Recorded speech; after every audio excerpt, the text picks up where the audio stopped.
दोस्तों, आज हम कर्ण के पराक्रमी पुत्र वृषसेन के बारे में बताने जा रहे हैं, जिसे हराने के लिए अर्जुन को छल करना पड़ा था। संजय कहते हैं, हे राजन, कर्ण पुत्र वृषसेन ने लोहे के बने हुए 3 बाणों से शतानिक को घायल कर दिया। फिर उसने अर्जुन को 3, भीमसेन को 3, नकुल को 7 और श्री कृष्ण को 12 बाणों से बीध डाला।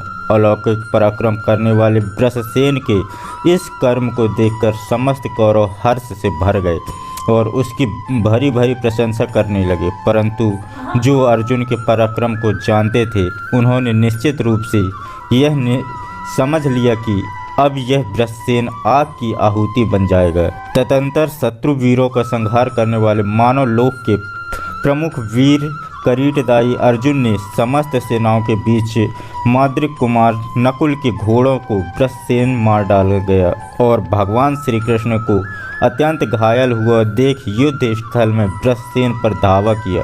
वृषसेन उस समय कर्ण के सामने खड़ा था। महासभा में सहस्त्र बाण धारण करने वाले वीर महारथी अर्जुन को अपनी ओर आते देख कुमार वृष ने उनकी ओर उसी प्रकार दौड़ा जिस प्रकार पूर्व काल में नामुच्चय ने देवराज इंद्र पर आक्रमण कर डाला था।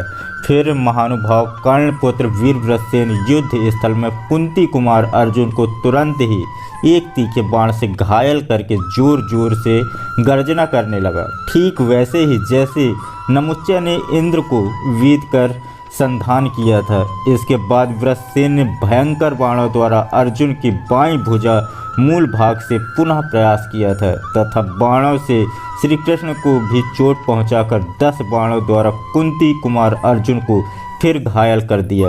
वृषसेन के चलाए हुए उन बाणों द्वारा पहले ही आघात होकर श्वेतवाहन अर्जुन के मन में थोड़ा सा क्रोध जागृत हुआ। फिर उन्होंने मन ही मन कर्ण कुमार के वध का निश्चय किया।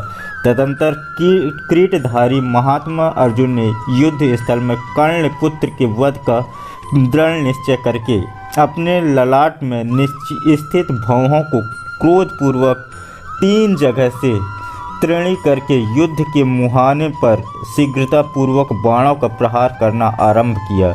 उस समय उनके नेत्र कुछ लाल हो गए थे। वे यमराज जैसे शत्रु को भी मार डालने में समर्थ थे। उस समय उन्होंने मुस्कुराते हुए वहां कर्ण, दुर्योधन और अश्वत्थामा आदि सब वीरों को लक्ष्य करके कहा, कर्ण, आज युद्ध स्थल में मैं तुम्हारे देखते देखते उस उग्र पराक्रमी वीर वृषसेन को अपने पहले बाणों द्वारा यमलोक को भेज दूंगा। मेरा वेदशाली पुत्र वीर महारथी अभिमन्यु अकेला था, मैं उसके साथ नहीं था।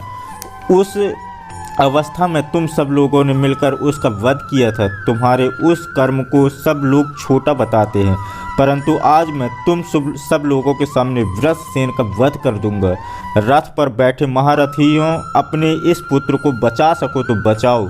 मैं अर्जुन आज रणभूमि में पहले उग्रवीर वृषसेन को मारूंगा, फिर तुझ विवेक शून्य सूर्यपुत्र का वध कर डालूंगा। कर्ण, तू ही इस कलह की जड़ है। दुर्योधन का सहारा मिल जाने से तेरा घमंड बहुत बढ़ गया है।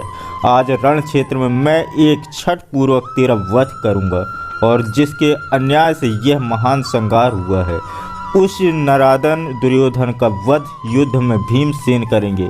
राजन, ऐसा कहकर महात्मा अर्जुन ने अपने धनुष को पोंछा और कर्णपुत्र वृषसेन का वध करने के लिए युद्ध में उसी को लक्ष्य बनाकर बाणों का प्रहार आरंभ किया।